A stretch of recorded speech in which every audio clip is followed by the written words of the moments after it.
She has worked in natural health care for over 30 years and is a certified homeopath and intuitive healer. An award-winning author, inspirational speaker and renowned host of Limelight Radio, a former newspaper health columnist and past board member of the Council for Homeopathic Certification. She now travels the world offering healing skills and hope in the midst of an exploding public healthcare crisis, that is Lyme disease, and is currently on an international tour with her timely memoir and Lyme guide, Out of the Woods, Healing Lyme, Disease, Body, Mind and Spirit. So welcome, Katina. It's wonderful to have you here with us here at Lyme Disease UK. Thank you so much for sparing your time. Oh my gosh, it's my pleasure. A great delight to be with you all.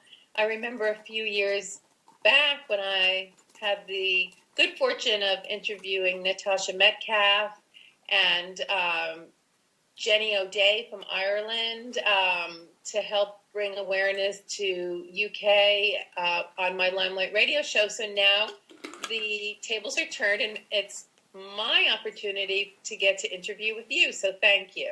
Well, it's absolutely lovely to have you here. So I guess to start us off, it would be really great if you could tell everybody listening today about your personal experience with Lyme disease. You've documented it so beautifully in your new book. It would be lovely to hear from, yourself live, a bit about your experience. Sure, definitely. I have to say that I knew about Lyme disease. I live in the northeast region of the United States, up north of Boston, in an area called New Hampshire. Mm-hmm. We, at that time, this was in the year 2000, at that time, Lyme disease awareness was still pretty slim, even here in the United States. And we thought it was just down near Connecticut, New Jersey, Long Island. We thought it was really in a pocket. So it was the summer of 2000. I was the picture of health. I was one of these always healthy kids that was never sick, the only child in third grade to never miss a day of school. And because I'd been a homeopath since my mid-20s, I'd been living a holistic lifestyle with organic food and, lots of outdoor time and meditation. And really, I'd never taken a pharmaceutical in, over 15 years. It was always homeopathics or acupuncture or herbs, whatever my family needed. That was our lifestyle. So summer of 2000, I remember the day, it was June 21st, actually. I'd just been to a friend's wake, and I'm on the way home, and I get hit with this very sudden vertigo and a sore throat coming on rapidly, and a chills and a feeling like you're getting the flu, and terrible muscle pains and bone pains. And by the time I get into the house, I say to my husband, oh my gosh, I don't know how I picked this thing up. Because in the office, I had so many people around me, always with bronchitis and pneumonia, and I had great passive immunity. Most healthcare practitioners do, and nurses do, because you're exposed, you have passive immunity. I said, oh my God, this is a whopper of a summertime flu. I'm going to get into bed. I took a homeopathic remedy, gelsemium, and some zinc and echinacea, and thought I'll sweat this thing out by morning. Well, in all honesty, when I woke up, I felt weak as a wet rag, and I couldn't get to the office, and it took like 3 days, and I was still, shaking and weak and fragile and trembling and exhausted. I'm thinking, this is not like me. I usually bounce out of this. I went to work, and I lasted all of 2 patients before I wobbled into my colleague's office. I shared with a medical doctor. And I said, Dr. Tom, something's very wrong. This feels like malaria when I was a teenager in Africa. I'm so dizzy and sweaty. And he said, okay, let's run some lab tests, which he did. And he said, get in bed. I don't like your blood pressure. It's very low, 80/50. You need to be resting. And I said, oh, boy. He said, and maybe it's an upper respiratory infection like sinusitis with all this vertigo. Maybe it's in your ear and sinuses.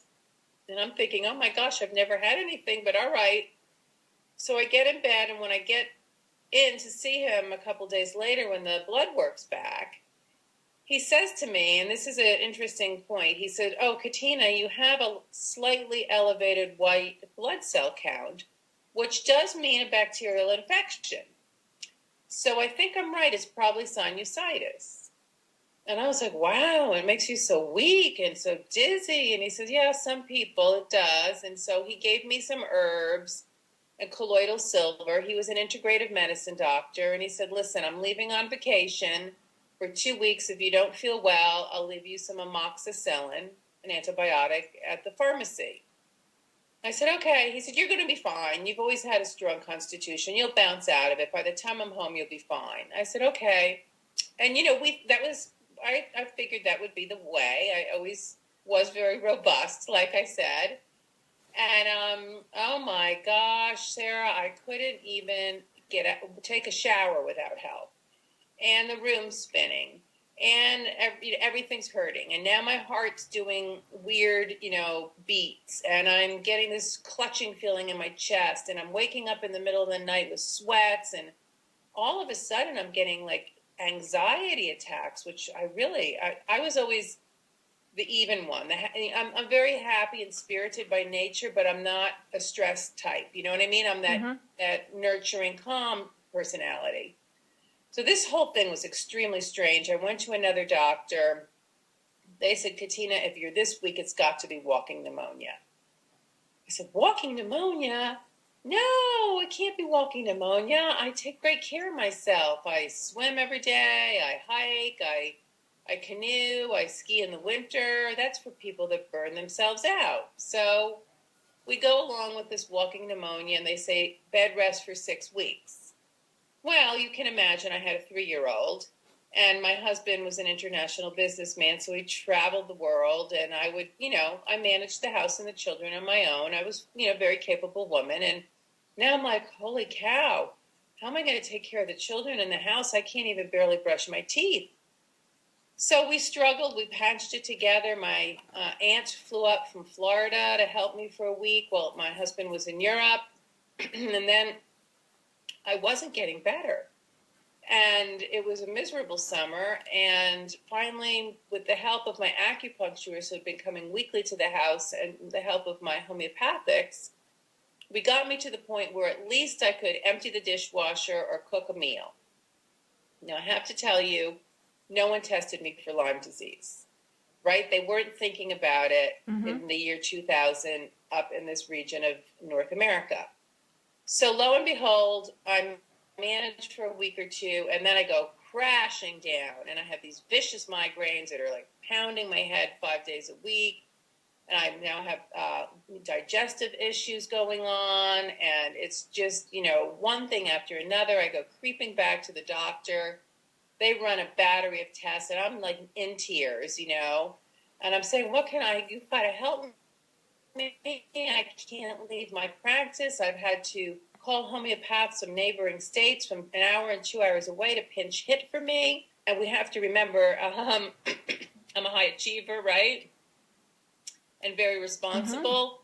So for me to not be there for my patients was an enormous, enormous blow for me, because I cared greatly for these beautiful families that I was helping raise their children with natural medicine. So here I am now with the added stress of my practice in jeopardy. So we go for more tests, and lots of them, and everything from thyroid to lupus to leukemia to, you name it. And the only thing they could come up with was a virus that many of you have heard about, Epstein-Barr virus, which mimics or is the cause, one of the causes, there's multiple causes, one of the causes of chronic fatigue syndrome, or ME, as you call it in Europe.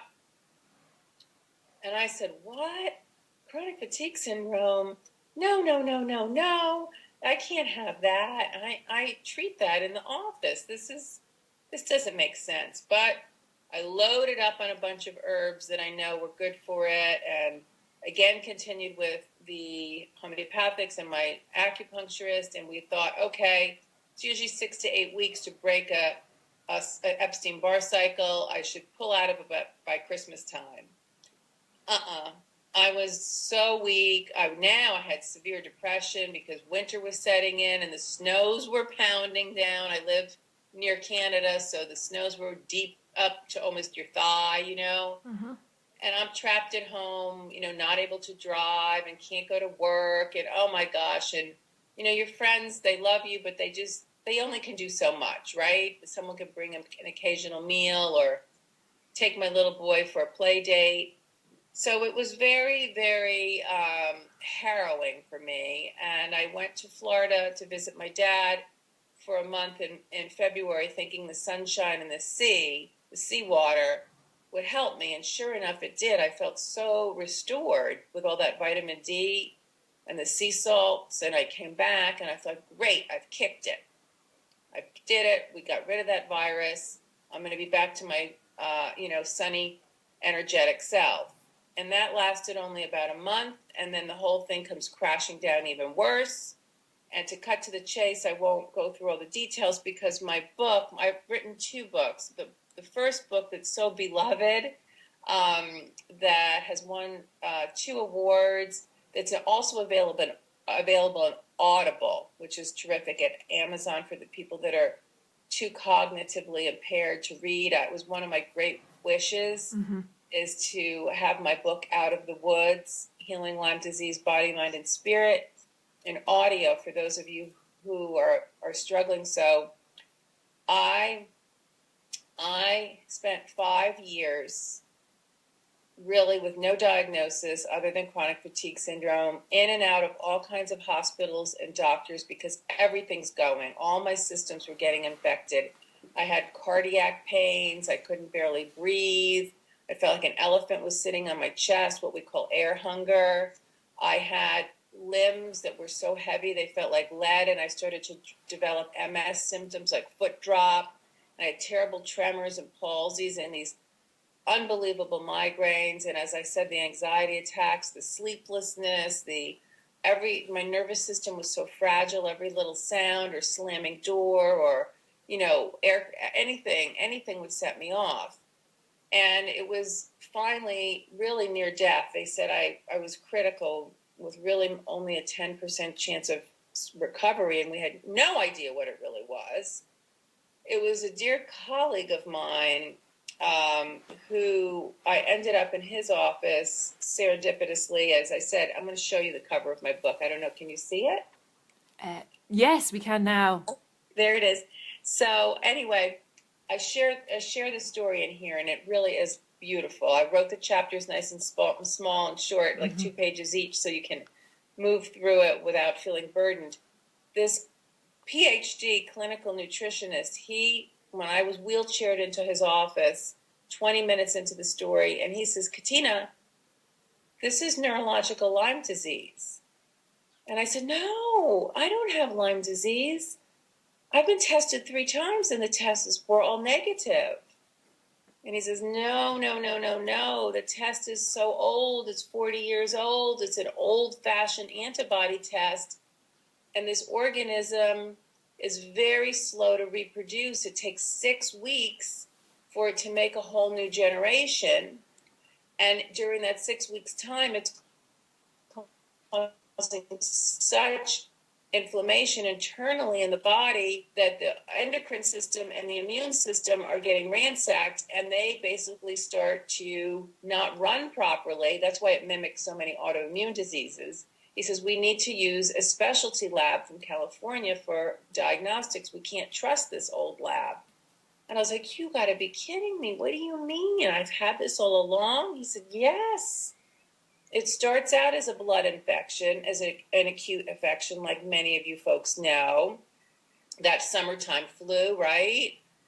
And he says, but then it starts auguring its way from the bloodstream into the joints, into the tissues, and then onto organs, into glands, into all the fatty layers of the body, because the Borrelia burgdorferi loves to eat essential fatty acids. And that's what part of its fuel is, besides, as we know, sugar and carbohydrates. And what are all the fatty acids line? They line the muscles, they line the fascia of the muscles. So that's why so many people experience fibromyalgia. The fatty acids are in the synovial lining of the joints. So we get the inflammation in the joints, which is like rheumatoid arthritis, or it hits the pericardium of the heart, like it did with me. That's that sac around the heart that protects the heart, which is loaded with fatty acids. And if it gets into the spinal fluid, what does it go for? It goes for the myelin and sheaths on the nerves and on the brain. And because the fatty acids are what help give things elasticity, stretch. And so many people end up with all these neurological symptoms because the organisms are feasting on the fatty acids and the myelin and sheaths. So it mimics MS. And like me, I had a lot of meningitis symptoms.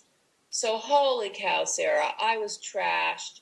I was broken. And it's sad, very sad to say, but I lost all the things that I had worked so hard to achieve in my 40 some odd years of life. I lost my beautiful homeopathic practice and my income, my savings.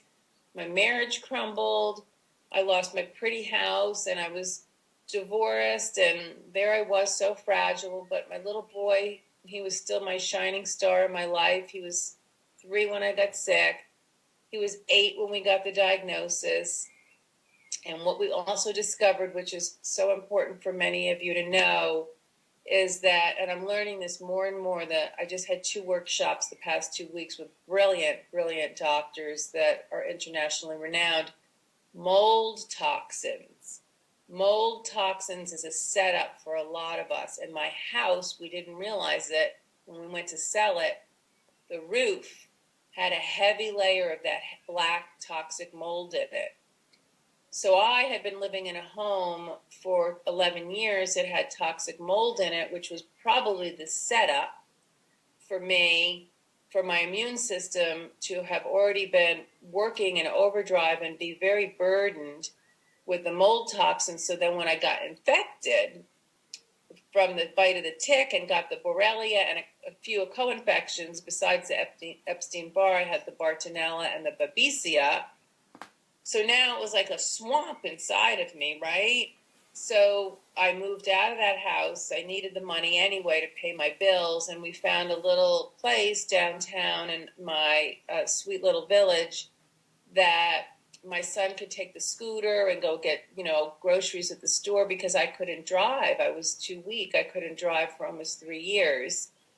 And we started my journey towards recovery, which worked. It took 5 years. I am very grateful. I have to say I'm the poster child for recovery methods with natural medicine, which I can elaborate on if you all would like to know, but it's in my new book, which includes a lot, my book on autoimmune illness and Lyme disease recovery. But we detoxified my system. This great clinical nutritionist who'd been working for 25 years with these kind of illnesses, he did specialty metabolic testing and he found out where all the damages occurred, because you can imagine this infection has been running around in your body for years and it causes damages to organs and glands and systems. So we found out about all the damage to my GI tract and my adrenal glands and my thyroid and my pituitary and my neurotransmitters in the brain and the mitochondria that were not running. And we started rebuilding. After we started detoxifying, we started rebuilding these weakened areas. And then finally, it wasn't early, it was probably about 3-4 months into treatment, we went after the Borrelia first, and then the other organisms with antimicrobial herbs. And I used, my base was, I think, a protocol some of you have heard of, is the Cowden protocol from Dr. Lee Cowden. And not to be dismissed, which I'd love to elaborate a little more in our talk, is I had a broken spirit because I'd lost so much and I was so heartsick and lonely. And, I'd lost all my ambition and my enthusiasm. So mending my spirit was just as important as mending my body.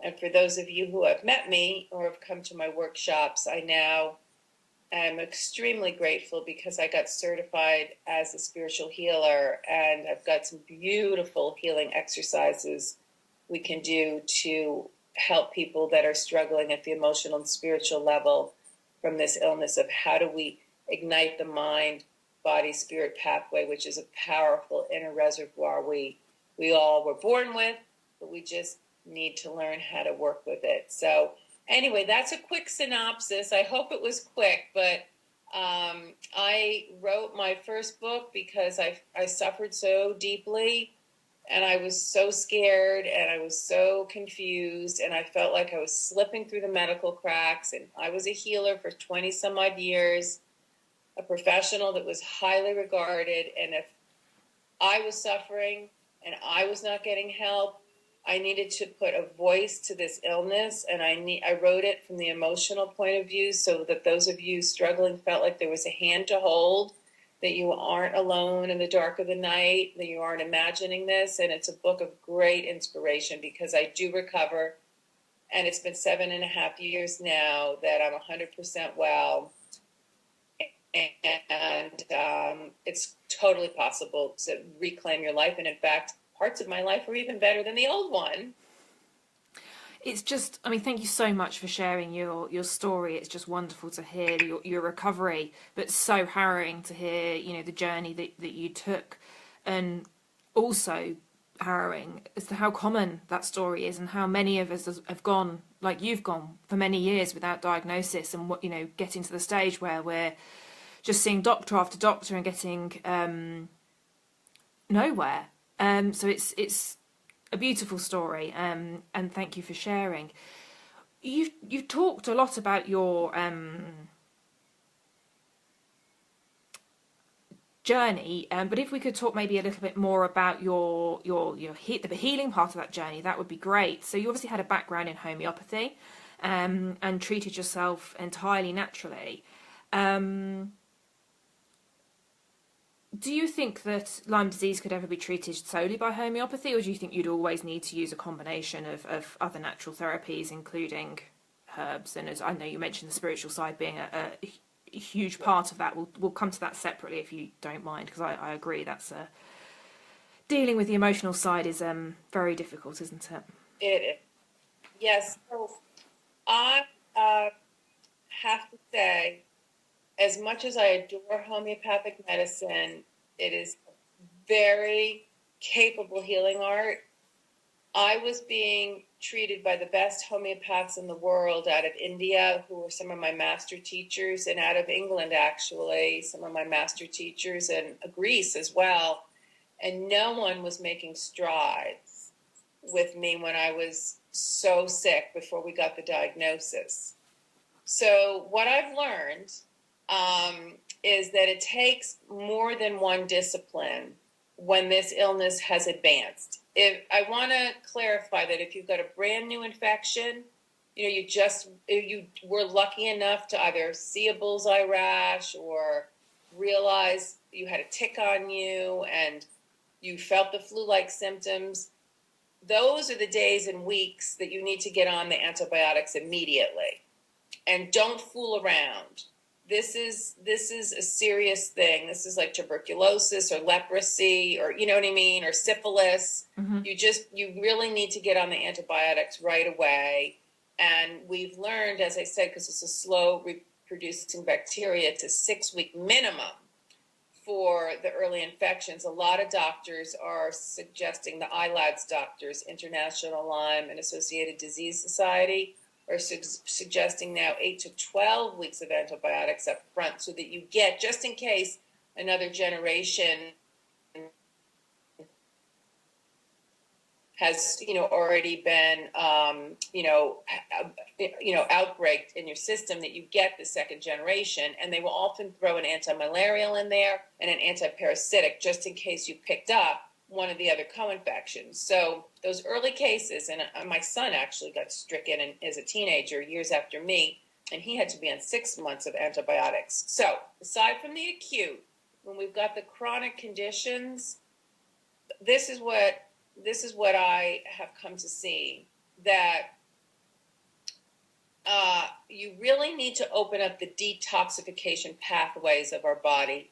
That's critical before you bring in any of the methods to kill the organisms, because what's happened, as I said, is that a lot of us have been exposed to something toxic before we even got sick, whether it was mold or cleaning solvents or glyphosate, which is a pesticide that they use in the farm fields, or there's a whole bunch of different biotoxin, industrial toxins, plus the organisms themselves release what we call endotoxins. I think some of you have heard that. One of the big ones is ammonia, and that gives you all that brain fog. So what we do, what those of us, in the field that are practicing now, is we work on the liver, the kidney, and the spleen, and we get these organs cleansing. I use homeopathic formulas for them. There's a beautiful line out of Germany called Pekana, Pekana, and you could ask your practitioner. I'm sure their distributorship is throughout Europe, because we do have them in the United States now too.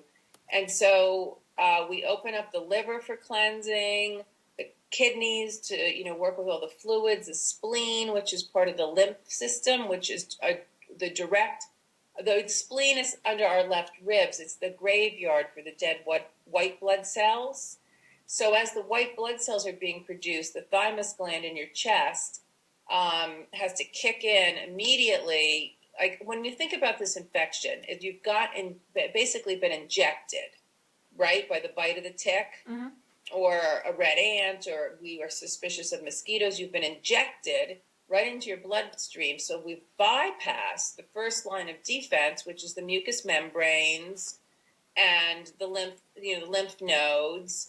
Or if you swallowed and you drank tainted water, ate tainted food, you'd use the digestive tract and purge, vomiting or diarrhea. So we've bypassed the first line of defense and are automatically into secondary defense, which is for our body. Our body's pretty smart. It's thinking red alert, bloodborne infection, and the adrenal glands start pumping out all of this cortisol and natural anti-inflammatories to try to corral this infectious organism. It's like trying to, make a barrier with these anti-inflammatories and corral it, like in, wherever the bite is, on your neck or your shoulder, your knee or whatever. But while that's happening, the adrenal glands are part of the endocrine system, right? Which are all the glands of the body: pituitary, pineal, thymus, thyroid, the reproductive glands. And so when one gland goes, the others are all being triggered. So what happens is we've got this state of red alert going on, and after a period of time, the adrenal glands can only produce so much cortisol and anti-inflammatories, and they fatigue. And that's why we fall into this exhaustion. And then the thymus gland, which has been working so hard, is pumping out all these fighter cells, and the thymus gland gets exhausted. And then that's when that autoimmune relay goes, right? Mm-hmm. So then the body is not interpreting the foreign invaders in comparison to our natural cells for the thyroid or, other parts of the body, and it starts attacking. That's how some people get Hashimoto's thyroiditis and some of these other autoimmune conditions. So I say cleanse the system first. Use the homeopathic, good formulas to support the organs of detox. Plus we have great herbs like milk thistle, burdock root. These are things, red clover, that pull things out of the bloodstream. They've got other great herbs, berberis and cleavers to help the kidneys. And so we want to get these systems cleansing. Glutathione also is another one that helps clear up the liver. Get things cleansing. So you want a good integrative healthcare practitioner or a functional medicine doctor. And in Europe, you're lucky because you've got good herbalists. So you want to get everything cleansing. And then, you know, if you've got some people with severe neurological symptoms or severe cardiac symptoms that are having seizures, which is usually a Bartonella infection, which is a parasite. In the old days, they called it cat scratch fever, or rickettsia, which you can get even if you're in Africa. We can go after these sometimes severe infections. Sometimes you will need the antibiotics to knock down the worst of it. But this is important to remember, and my second book goes into it vividly. Here, let's take a peek at this one. Can we see this one? Yep, yeah, we can see that now. Okay, Autoimmune and Lyme Disease Recovery Guide. Thank you. This, too, is available on Amazon, and it's just translated into German. So I'll be coming to Europe with it. So hopefully I get to meet you all, come to one of your support groups. Look forward to it. We want to use some of the great antimicrobial herbs because when these organisms are not in the bloodstream, the antibiotics can't get to them, right? It's hard for the antibiotics to pass and get into the intercellular states. Some of them can. There are a few that can. But there's great herbs like cat's claw and teasel root and artemisian and Japanese knotweed. And they've been around for centuries. There's a wonderful man in Europe, a German homeopath, Wolf Storl. He wrote a book, Healing Lyme Naturally, and he talks a lot about the herbal protocols because your European strains are a little bit different than the North American strains. So I believe fully, Sarah, I know this is a long-winded answer, but it takes multidisciplines. It takes the good cleansing that an integrative medicine or a naturopath or a homeopath can help you do. And then it takes killing off the infections with maybe antibiotics, but certainly I believe at least 80% of the cases will really find restorative work with steady work with the herbals. And for our homeopaths in Europe, I'm writing a book for all our homeopaths with another brilliant homeopath from England originally, Richard Pitt. We're writing a book for the homeopaths of the world, how to treat this illness because it is a very pathological disease. It's a very clinical disease. And we actually can use Borrelia, Bartonella, Ehrlichia, Mycoplasma, and homeopathic dilutions. And as you know, homeopathy is likes treat likes. We take infinitesimal amounts of a substance and it cues the body on the inside how to make the antibody. But this is not something you can do on your own with the homeopathic nosodes. You would need a professional like myself because, you know, we have to time it. We have to, you know, watch your symptom picture. We have to know when the right time to come in with it is. And also I have to say, you know what was a big, big help for me was acupuncture. Acupuncture really helped me a lot because it helped a lot with pain management. It helped a lot with sleep. And it helped a lot with my overall health. So I used a multidiscipline approach. And I think this is, you know, this is the epidemic of our era. If you look back historically in time over the centuries, about every 35 or 40 years, a very vicious infectious disease will sweep the Western world. And, you know, we look back to the 1980s and we see AIDS. We look back before that, it was polio. Before that, it was diphtheria. Before that, it was tuberculosis, yellow fever, malaria. You know, if you look at it, there's cyclical patterns. And I believe this is the epidemic of the modern era. And it's asking for all hands on deck.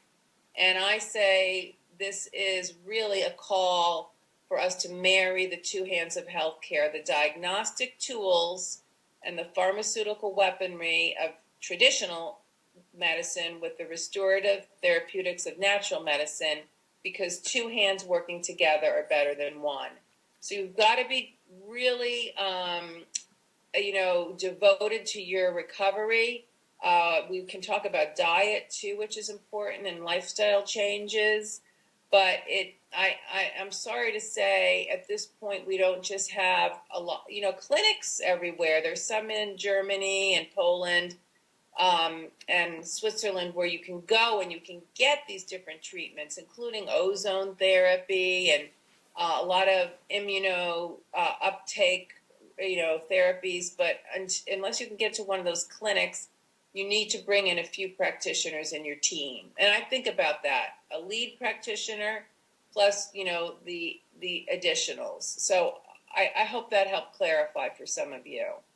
Absolutely. I often wonder, and I often talk about where we'd be if modern science had taken all of that rich history from the naturopathic medicine world and added those technological advances on top of them, rather than almost starting from scratch with that kind of arrogant outlook. And I love the idea of bringing the two together, because I think when you've got something as clever, I suppose, as a pathogen like Lyme disease and the co-infections, it seems like a sensible approach to use everything in our toolkit.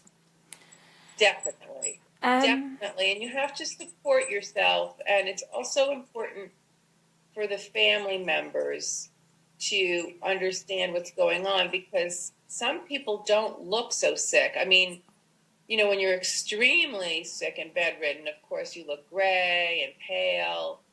But, some people don't look so sick, and you get brushed off as imagining or exaggerating or hypochondriac or over-emotional. And women are more vulnerable. Men have higher testosterone levels, which are, testosterone is a natural anti-inflammatory, and it's a natural immune enhancer, because biologically men are designed to have originally to go out and hunt and forest and be fierce, right? So that extra testosterone does keep some infections at a very low grade level. So what we see is younger men, often in their 20s and 30s and early 40s, aren't as sick as the women that get infected. Teenagers get terribly infected, terrible to say. But what we're noticing is that the men in their 50s and 60s, as the testosterone levels are naturally dropping, they are coming up with Parkinson's, Lou Gehrig's, then they're coming up with or Alzheimer, because the infection maybe has been in their 20 some odd years and it's created damage, but their natural testosterone levels were so-called, not showing a lot of the acute side of it. So it's very interesting. I hate to say it's interesting, but there's a lot of interesting pieces to this, Sarah, that as you just suggested, Jesus, we need to get the science on board here and figure this out. We've got to figure this out. Well, absolutely. As you say, it really is just an epidemic, and just so under-researched. It's scary. I'm glad you mentioned diet, as that's one of the questions that we were asked several times when we wanted to know what the group wanted to ask you. What's your view on how important diet is and restoring gut health when it comes to recovering from Lyme disease? What are your top tips with that? Yeah, gosh, this is important. Do you remember I said that the organisms, they love to eat, they love sugars, right? Mm-hmm. So we've got to eliminate sugars, which is obviously, any kind of refined sugar, or even fructose, which comes from fruit. If you're going to eat fruit, you want to eat a low glycemic fruit, which means we should not be eating the tropical fruits. It's almost like we have to go back to the days 100 years ago of our grandparents, who really only ate what was local and what was in season. So, your latitude where you live, and my latitude where I live, the fruits that are more common, at least in my area, are the berries, and apples, which are lower glycemic foods than the very sweet, bananas and mangoes and pineapples. So we want to reduce our sugar loads. We want to cut out the refined sugars. We want to keep our fruits to low glycemic. We've really got to look at the carbohydrate situation and the gluten situation, because as many of you have probably been reading, gluten is a part of wheat, and it turns to starch or to sugar very quickly. So we're trying to eat a low gluten diet or a low carbohydrate diet, and it's best to eat a lot of amino acid rich foods, which are basically the animal proteins. So eggs, fish, chicken, lamb, beef, venison, all of these contain complete amino acids. What happens is these organisms, as I said, they feast on the sugars and they feast on the fatty acids, and they also gobble up amino acids. And amino acids are what give us our brain power. Amino acids help nourish the brain, so we make our brain chemistry. So we make serotonin and dopamine and GABA, and amino acids also help us make muscle. So we want to have a protein-rich diet, and we want to have a lot of good vegetables, okay? And it's important with those animal proteins. I'm not a meat eater. I mean, my family's Greek, so we grew up with a lot of lamb, and I do love lamb. So, I would make lamb stews or bone broths to get a lot of the amino acids and proteins in. But eggs, organic eggs, the paleo diet is very probably the closest diet that I could say if you wanted to pick a diet, but you don't have to be that extreme as the paleo. It's really a protein rich and vegetable rich and very low carbohydrate and no sugar. And then this is hard for some people, is dairy. Dairy is also an inflammatory inducing food. So we've got to watch it with the milk and the cheeses. And butter just at a minimum. It's better to cook with good oils like olive oil or coconut oil or grapeseed oil. The new book I showed you, the Autoimmune Illness and Lyme Disease Recovery Guide, this book's got a great section in it on what causes inflammation, and also I have an anti-inflammation diet in there for you. So this is a very important piece, Sarah, is, I think of this a lot when I teach, is, we have been trained, those of us born really since World War II, to, when we don't feel well, to go to a doctor to help us get well. Before that, there was a lot of kind of home care and traditional medicine passed down through generations.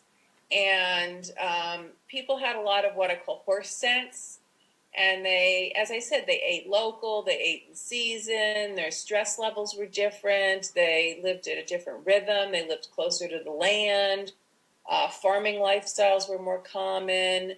And since World War II, at least you're better off in Europe than we are in the United States, because our food chain is so tainted over here with the mass farming and those GMO, hybridized foods that they've made, that these, plumped up, just plumped up animals for, heavy stock for slaughter. Mm-hmm. But you want to try to manage your diet at home, and you can totally do it. It's totally possible. This is very important. You will use your practitioners to help, work with your body, to cleanse it, to strengthen it with good nutritive supplements, great nutraceuticals and herbs. and, work with killing off the organisms, but there's a lot of self-help care, and diet is key. So we want to cut out the sugars, the soy, the dairy, right?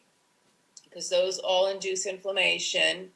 And then you want to work on high proteins and good vegetables. Root vegetables are very, very nourishing. They can contain a lot of minerals, and they also warm the body. When I was very, very sick and I had irritable bowel syndrome and I was so, fragile, I could barely walk across the room, my wonderful 4th generation Chinese acupuncturist, she said to me, Katina, your kidney, your stomach chi is cold. No digestive juice. Only food cooked. So she wouldn't even let me have raw vegetables, like a raw salad or, fresh carrots, or even she made me cook the fruits, like I said. So I'd put apples or pears or berries, I'd put them together and bake, in the oven for 30 minutes because it starts to pre-digest. So you want to think about that with foods. And also, I have a great formula for those of you that are very sick, of a wonderful soup you could make called potassium broth. Do you want me to share that? That would be great. That sounds lovely. Okay, so for those of us that get very weak and that, I was collapsed, as you know, but some of us are just very weak and don't feel like we have, much stamina at all, maybe an hour here or 2 hours there. This is so easy. It's a wonderful formula, a good naturopathic formula called potassium broth. Okay, so I'll try to speak it slowly so you can jot it down, and then maybe you could make a post or something for your group. So you're going to get a big soup pot, and you're going to get 5 of each of these items. You're going to get 5 carrots, 5 beets, 5 celery sticks. If you've got parsnips, get 5 parsnips. And then you're either going to get, 2 large potatoes or 5 small potatoes. Yeah. Okay? And then you're going to cover, you can peel the potatoes, but don't peel, everything else, because just scrub them, because the skins actually have a lot of nutrients in them. So then cover them all with water, right? And you're going to boil, like you're making a soup. Bring it up to a boil, and then drop it down to a simmer, and keep it covered. Simmer it, so it's just a slight little boil for 45 minutes, so everything's cooked through. And then when it's finished, you take off the lid, and you pour off the broth. This is now a big potassium broth. You're going to pour it off into a big bowl and just put a pinch of salt. It's just a pinch, because just enough salt to balance all this potassium with a little salt, so it will, when you're going to have a cup a day now of this potassium broth, and it'll help osmotically bring all this potassium in through your cells and nourish your cells and help regulate your energy production and nourish the mitochondria and the different cells of the body. Okay? So it's, you'll make that big batch. I used to, make it, or a friend would make it for me, like on a Sunday. And I would have a cup a day. You can have it cold. You can warm it up. It's actually very tasty because of the beets, And if you want, you can go ahead and puree the vegetables, or, eat the vegetables because you cook them anyway. And they're good for you. But the broth is loaded with potassium and nutrients, and is so restorative. And if you're very weak, you can have 2 cups a day. And I loved it, and I really encourage you. Wonderful. Thank you for sharing that recipe. I'll have to give it a go. Thank you. Yes. I drink a lot of broth, so that's perfect. Yes. We've talked quite a bit now about sort of body and food and so on, but I know that mind and spirit are a large part of your practice and your recovery. How do you define that triangle, and why are all three aspects so important for recovery? Well, yes, we are complete beings. We are woven together. Our body is not separated from our emotions or from our mind or from our spirit. We are very complete beings, and we're very naturally perceptive and sensing.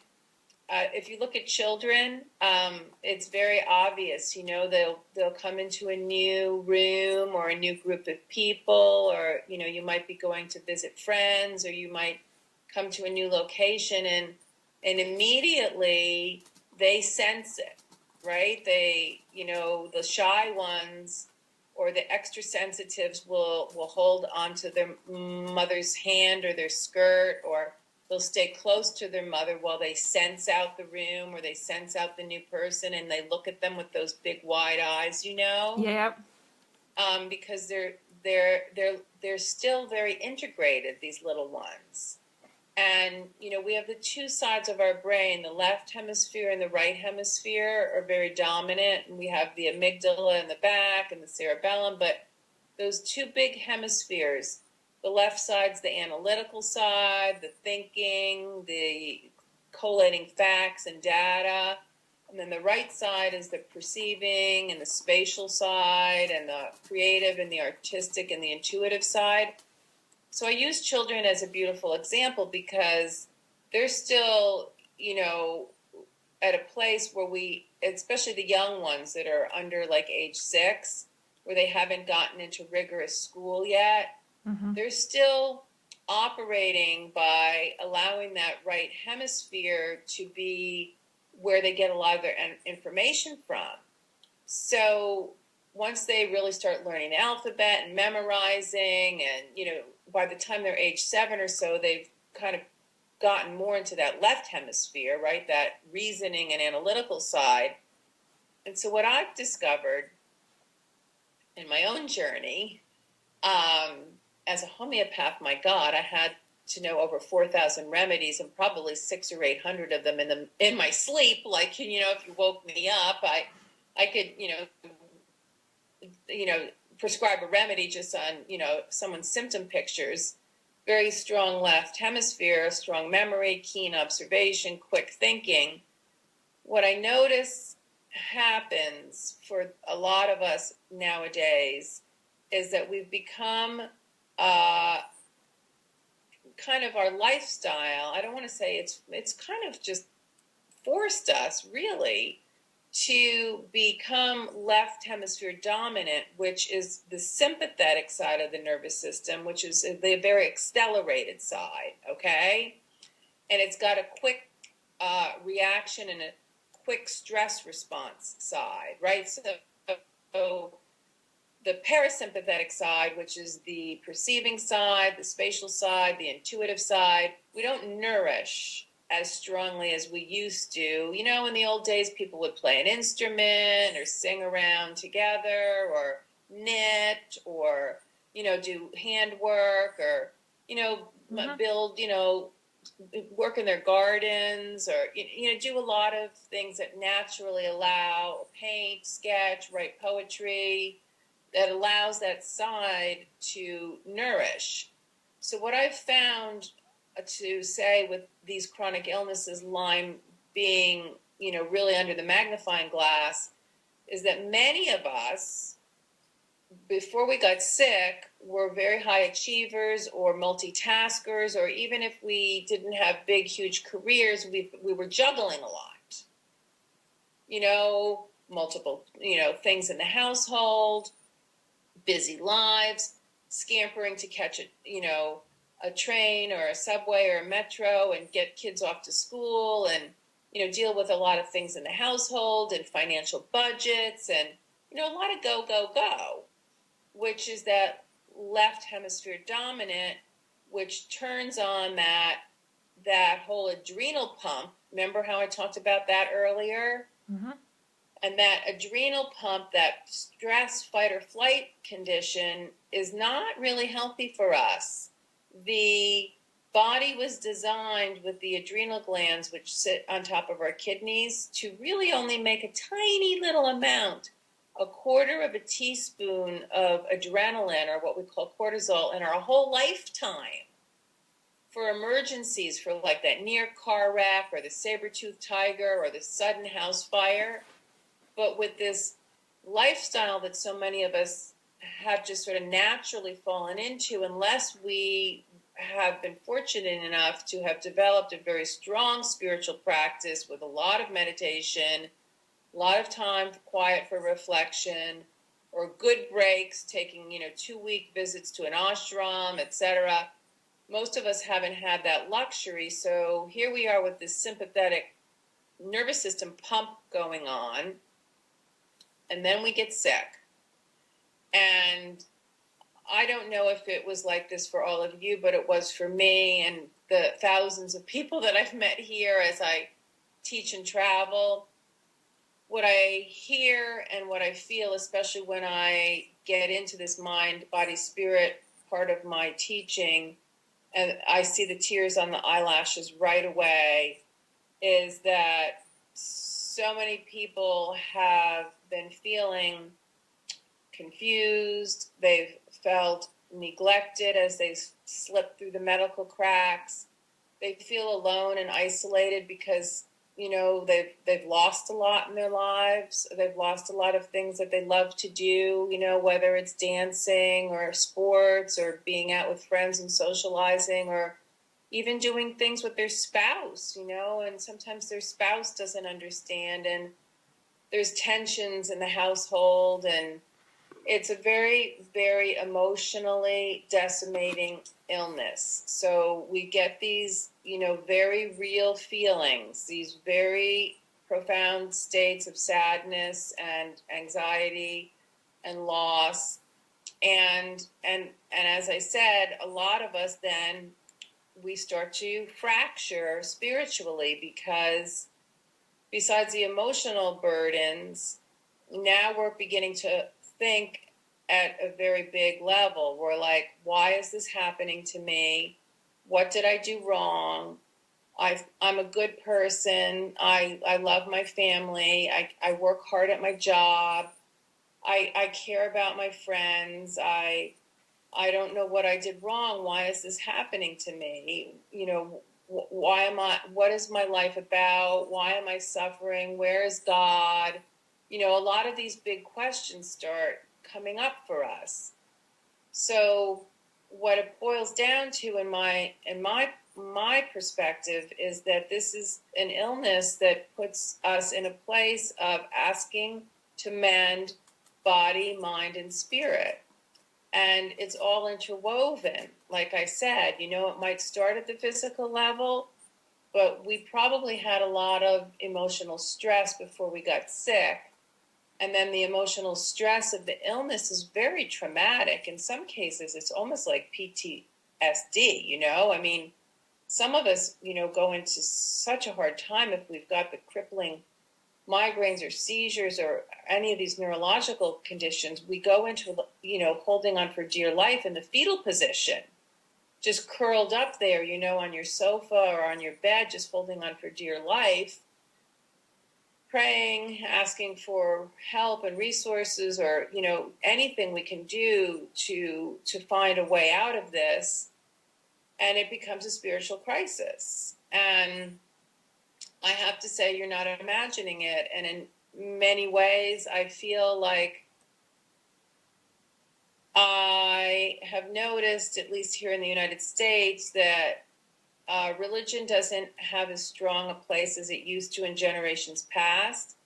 My family are Greek Orthodox, coming from Greek background ancestry, but I went to a Quaker school since I was 5 years old. So I had the good fortune of sitting in silence once a week at a Quaker meeting for reflection. But I wasn't very strongly attached to my Greek Orthodox community or religion. And even I, though, with my Quaker upbringing and my many years of meditation that I started in my 20s, I still found that I was seeking at a spiritual level for resolution and for comfort. And I had the good fortune of coming upon a beautiful spiritual healer, Dr. Meredith Young Sowers, who helped me recognize that my emotions were just as important as the physical suffering, and that tending to these emotional wounds and the patterns that they were holding, she explained to me, and I went on to study with her and become certified as a spiritual healer, as I told you. This is interesting for all of you, is that emotions have energy to them, right? We know what it's like when we're excited about something and, oh my God, I'm just thrilled. I got this new job, or I had a brainstorm of, I'm going to do this and that. I'm going to redecorate this room, or something exciting in your life with one of your children. You know that feeling, like that high energy state. And then we know the other feeling of being angry and, oh my gosh, someone's really gotten me upset, and this is natural. Or if you're sad and you just lost someone that's dear to you, it's natural to feel that heaviness in your chest, and you just don't even really want to look out the window. You just feel, you're withdrawn. These are natural responses for a human being. The thing is, we want them to process and move on. We don't want to sit in any one of the emotional states for months on end, because that emotional state has a vibration to it. And then that vibration, believe it or not, will start to affect the cells of our body and in turn the organ function.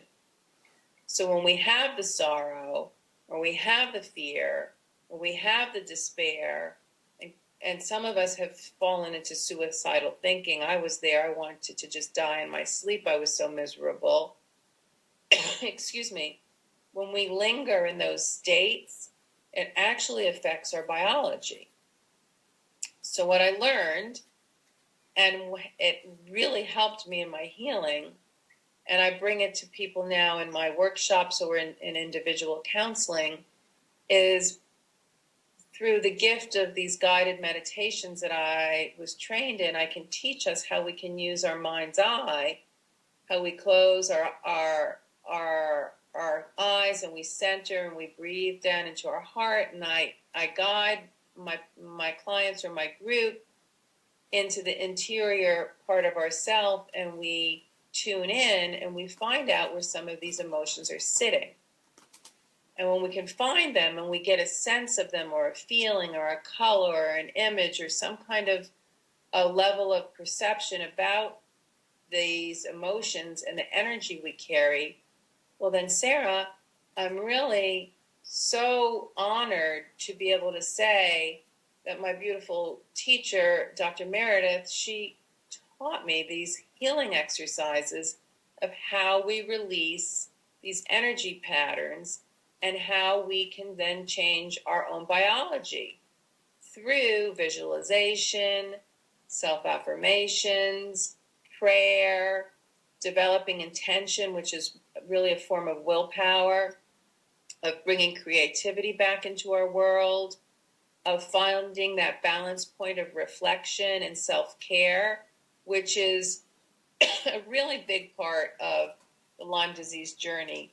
So many of us have put a lot of our life work into caring for those close to us, or people in our community, or even our jobs. Sometimes we put more energy into our jobs than we do into our own self. So it's a real wake-up call in a way. And I say it's like a pilgrimage quest or a vision quest, those sanctimonious pilgrimage quests that people walked in generations past, to sacred sites, to Lourdes, or that one that's so famous in Spain, that pilgrimage walk. Mm-hmm. I mean, these were times of reflection and times for people to be with themselves and to, get off the hamster wheel of life. So Lyme disease, as ugly as it is, as decimating as it is, as terrifying as it is, it's also a very profound opportunity for us to get off the hamster wheel and to seek within, to touch into our heart's calling and into what it is we really need to nourish inside of ourselves, because each and every one of you has a very special gift that is yours, and that very beautiful gift needs an opportunity to be nourished. As you're going through your healing and you're reclaiming your body, we can help balance and release those toxic emotions, and we can tap into your heart's calling, your spirit's calling, and you will now have the opportunity, when you're well, to bring that gift to the world. Because every single one of us, in my experience, that walks the Lyme road comes out with a gift of contribution that nourishes themselves, but more importantly, they feel this great fulfillment, because really we are meant to contribute in this lifetime. And I can tell already, by you creating this beautiful forum here and asking me to join you today, that your life work is unfolding. And I'm very honored to be with you today to help you in your creativity and your great capacity to move beyond yourself and to contribute to the community and to mankind. So I hope I answered the question, but we are completely entwined, and tending to the spirit is actually easier than I thought it was going to be. Wonderful, thank you. Just before I go to the next question, I want to let people know that are listening that we've only got Katina for about another 20 minutes and before she goes to see her patients. So if you do have any questions, Natasha has opened the comments up for questions. Please do get them in. We'll try and get one or two in at the end if we have time. So whilst we're still talking about the spiritual side of healing, if people are interested and perhaps new to it, it might be something that they haven't explored before if they've been in that very busy go, go, go lifestyle. Where do you recommend they start their exploration? Oh, well, first and foremost, I know I keep plugging my book, but honestly, it's a treasure trove. They're my 35 years of experience working as a healthcare practitioner. So the new one, this autoimmune illness and Lyme disease recovery guide, the last section of it, I have a section called Mind Spirit. And we get into what I just highlighted with you. And I've got a whole actual illustration of our physical body and the big systems, like the digestive system, the circulatory system, the respiratory system, mm-hmm. and which emotions actually will reside in these different areas of the body, like grief and sorrow and joy happen to all live in the chest, right? And anger and frustration tend to live down in the liver and in the gallbladder area. And fear and anxiety reside in the kidneys, because actually if you've ever had an anxiety spell, it often starts down low in the low part of your belly, and then it rises up through your chest and finally gets up into your head, where it starts to run away on you. So I teach you in this book of how there's a relationship between our emotions and our body and the spirit. So that's a real good, simple way for you to start understanding this. And I have exercises in there to engage the mind, body, spirit pathway.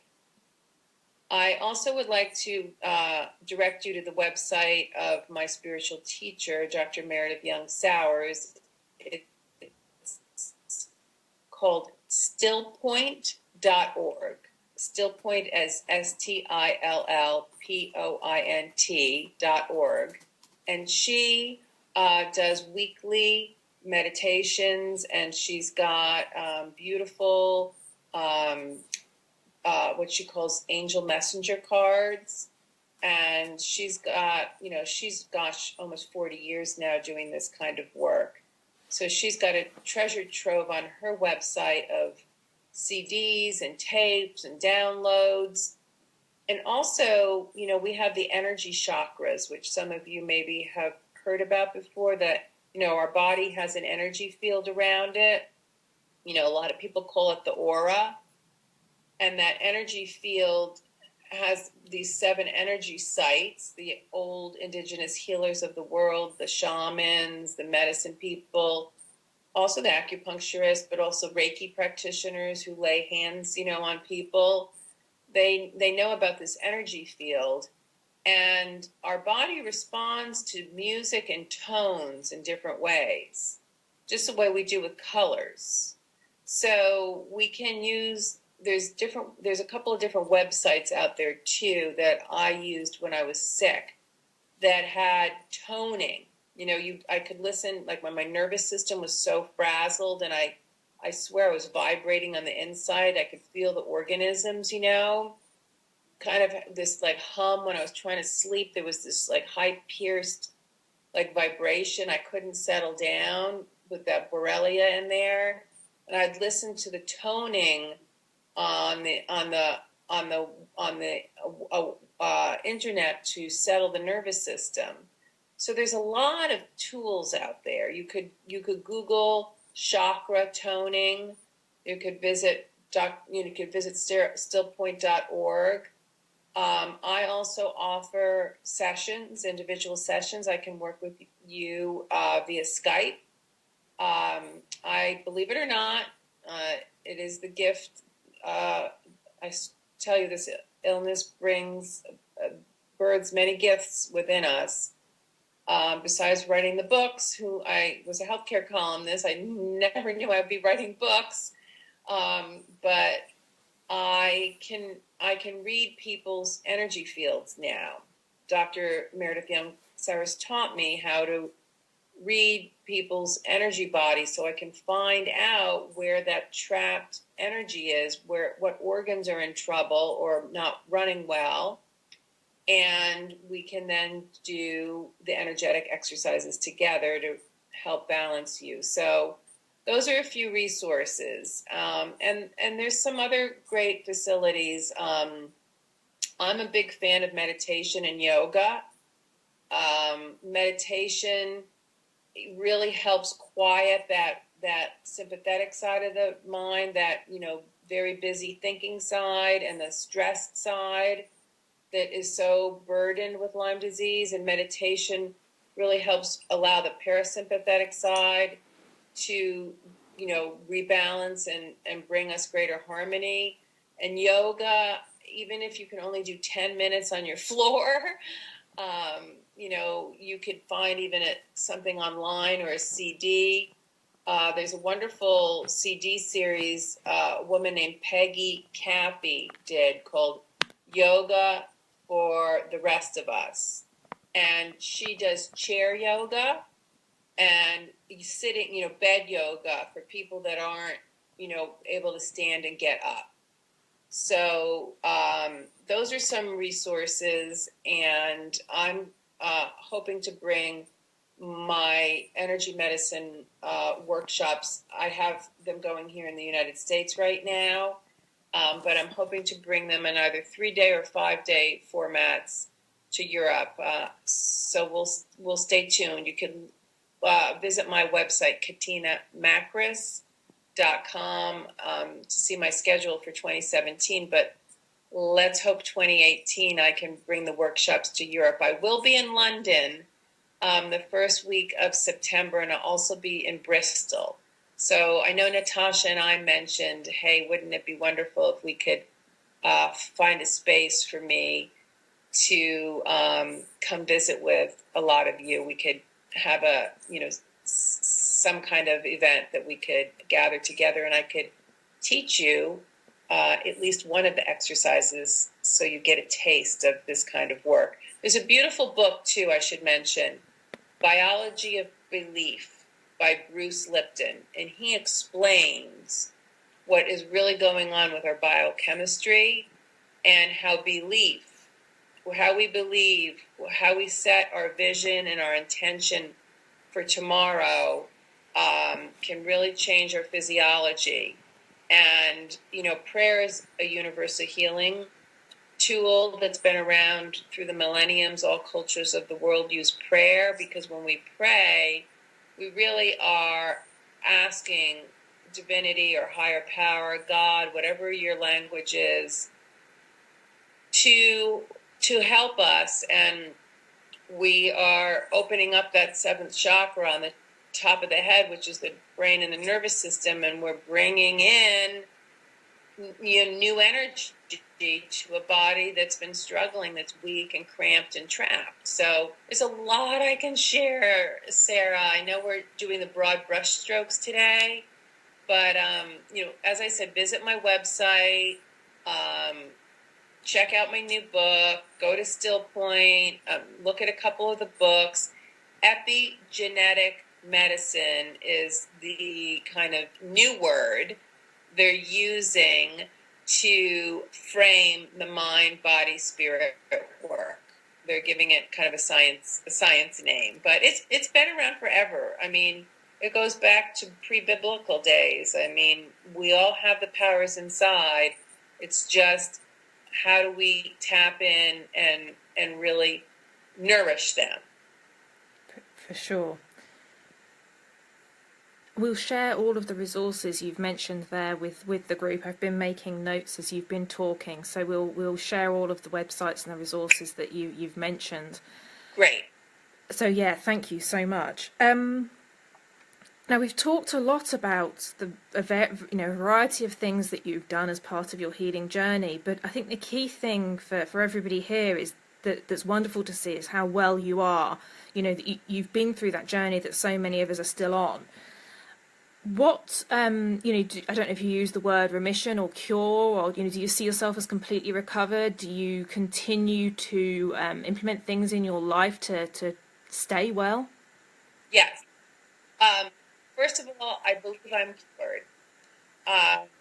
We did not get into one facet of my healing, which I don't think we have a lot of time to mention, but I did use, in addition to what we talked about, a form of energy medicine called Rife technology, R-I-F-E. Yep. And both of my books have chapters on this, so I won't spend a lot of time with it. But basically, we're energetic beings. And Dr. Royal Raymond Rife was a scientist back in the 1920s, and he found, through his studies with a huge microscope that was the biggest of the day, that organisms have particular vibrational patterns. And he duplicated these vibrational patterns. I'm just going to simplify it very quickly here. I don't know if you can see my hands, but we'll just do it in a simple way. Like, he discovered that typhus maybe vibrated like this, and that tuberculosis vibrated like this, and herpes vibrated like that. And what he did is he duplicated these vibrational patterns with radio frequencies.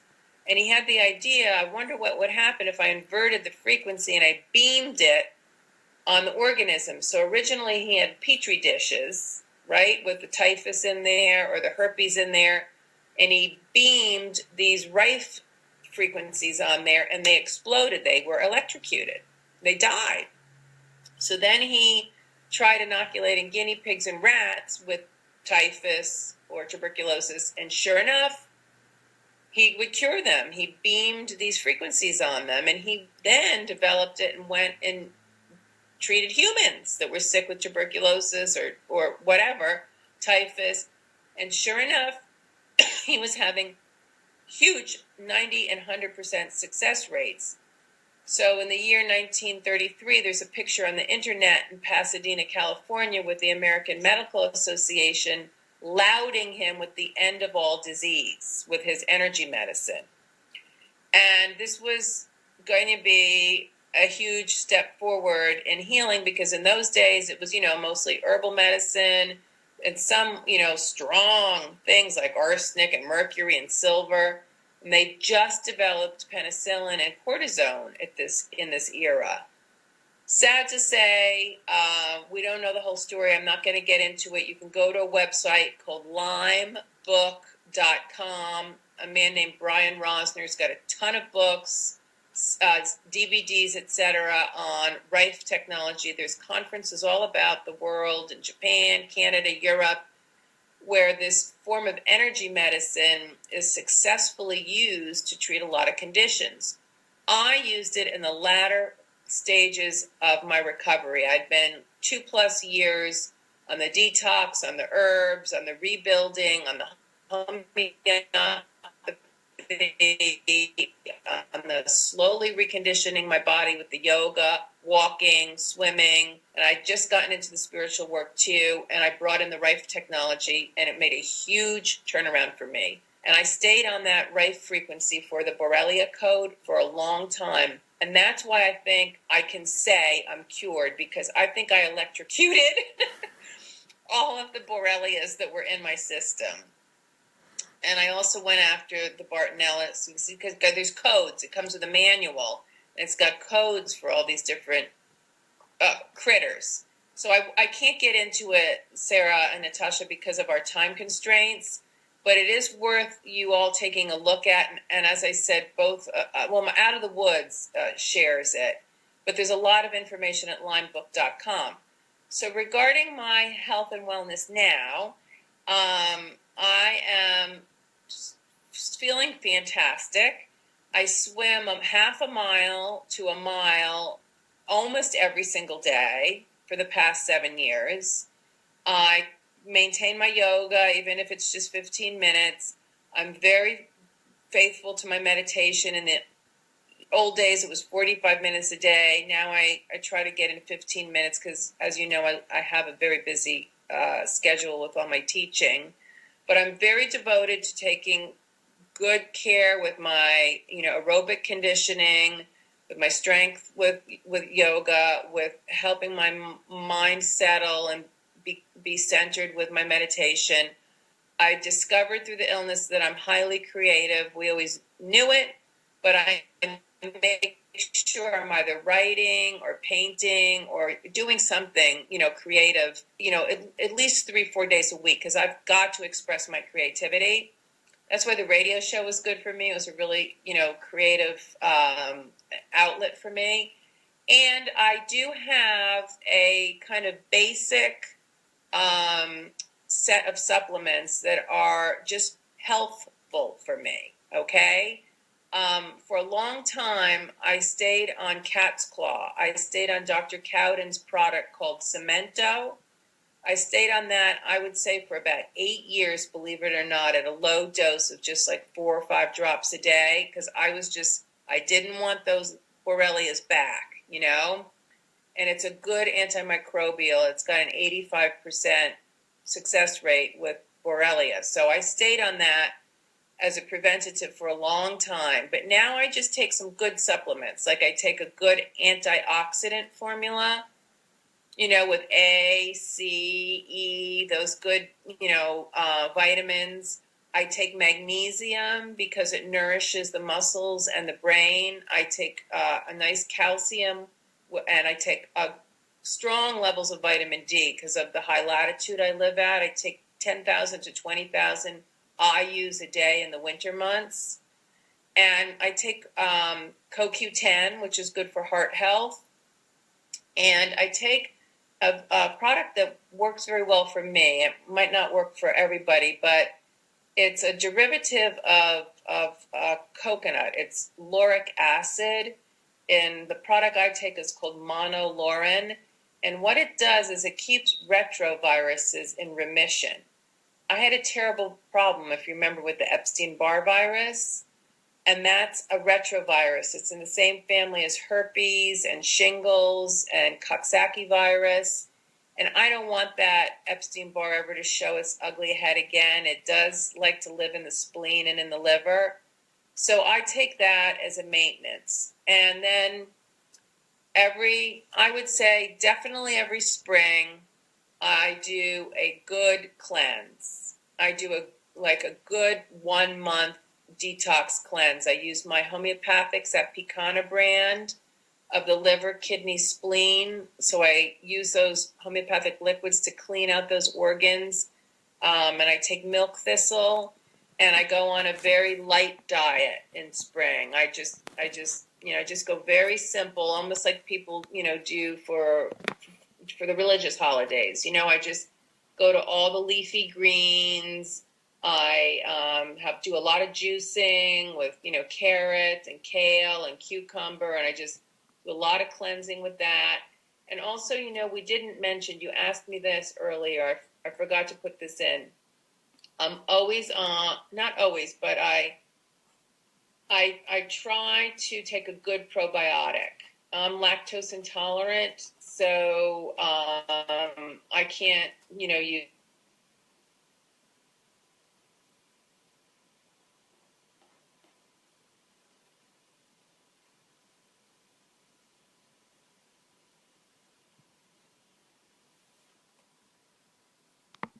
It looks like we've just lost her. I'm going to try and get her back.